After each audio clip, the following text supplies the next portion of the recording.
Virgo. Virgo, welcome. Let's get into a general read. Let's see what's going on for you. I know energies have been a little weird lately since the eclipse still. And also the Mercury retrograde. It's starting to smooth out now. But I know for myself, it's been a little bonkers. So, currently, your current energy sits at the Ten of Pentacles. Things are feeling pretty good. We also have the Nine of Pentacles, the Sun card, and the Eight of Pentacles. Well, money-wise, things just seem super duper happy. Looks like you're feeling pretty dang good. It's like stuff is going in the right direction. Money's happening, stability, independence. All of this seems like super duper awesome. The desire, though, is the Eight of Swords. Like, okay, too many cards.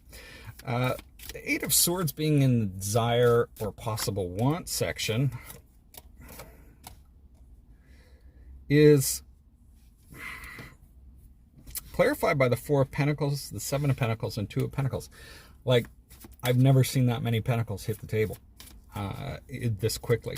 There may be an uncertainty as to, I hear, where to invest.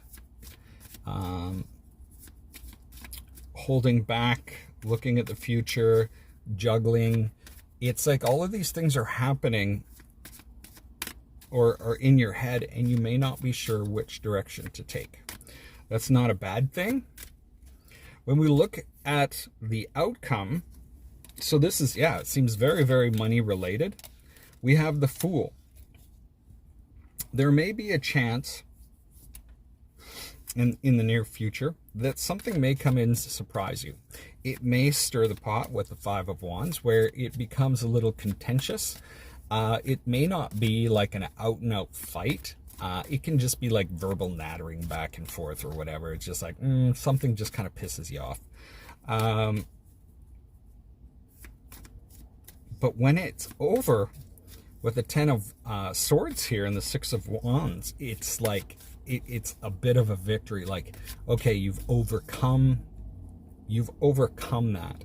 So there might be something that comes in and tests you a little bit.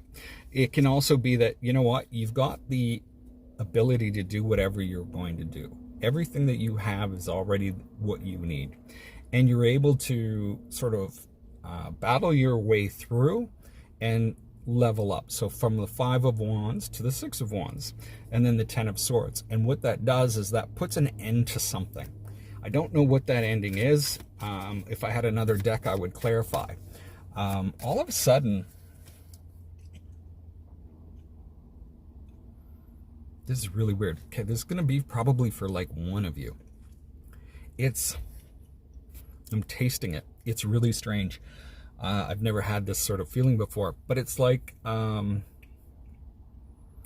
your head really hard and sort of tasting that blood taste.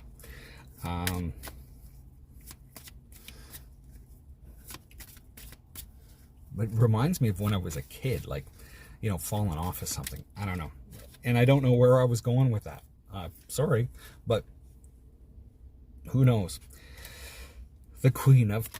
who knows? The Queen of Swords knows. Queen of Swords is what's working for you. So you're being very judicious. You're being very judicious. There we go. Got it up.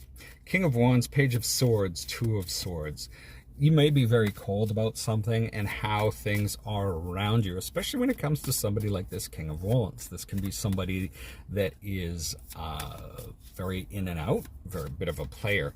This could also be some type of an investment opportunity for some of you, where you're looking at this money thing and you're like, okay, if I put it in here, how is this actually going to shake out?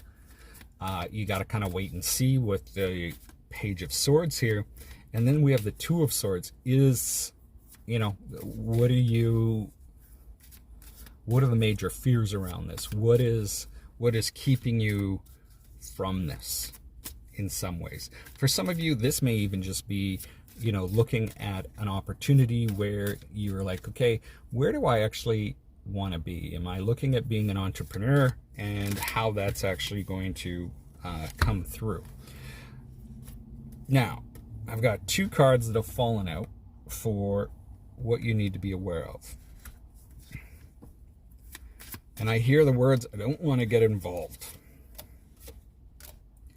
I don't know what to do. I've been burned. I've looked at this. It's not what I want. Where am I going to go from here? So we have the King of Pentacles, the Chariot, and the Temperance card. So it's kind of like, it's almost like a warning. So we'll go back to what was working for you is being very judicious in your choices. Being able to figure things out. And then there's this, as you're looking back at things, so what you need to be aware of is looking back at things and puzzling things through. There may be some regrets. Yeah, that's okay. But when we look at the King of Pentacles, it's almost around money where it's like, okay, you know, I didn't take advantage of something and maybe I should have.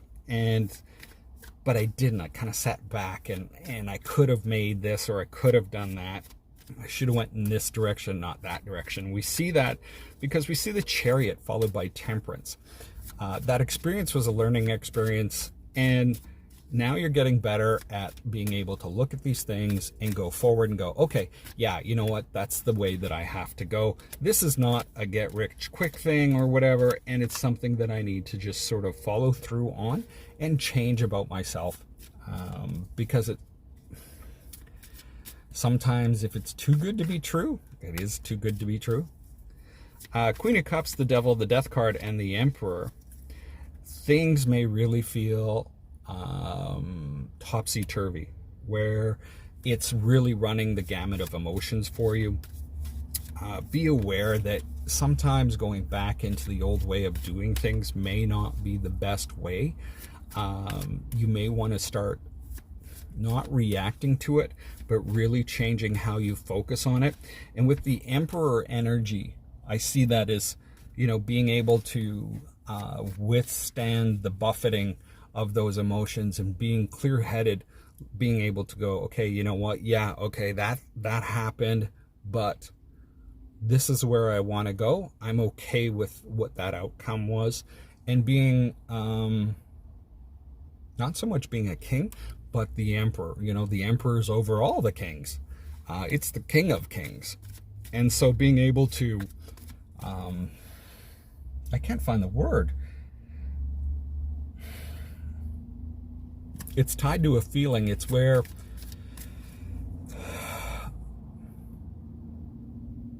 I just can't find it. But that's what I've got for you today. So hopefully this makes some sense. Best of luck this week. We'll see you next time. Stay safe.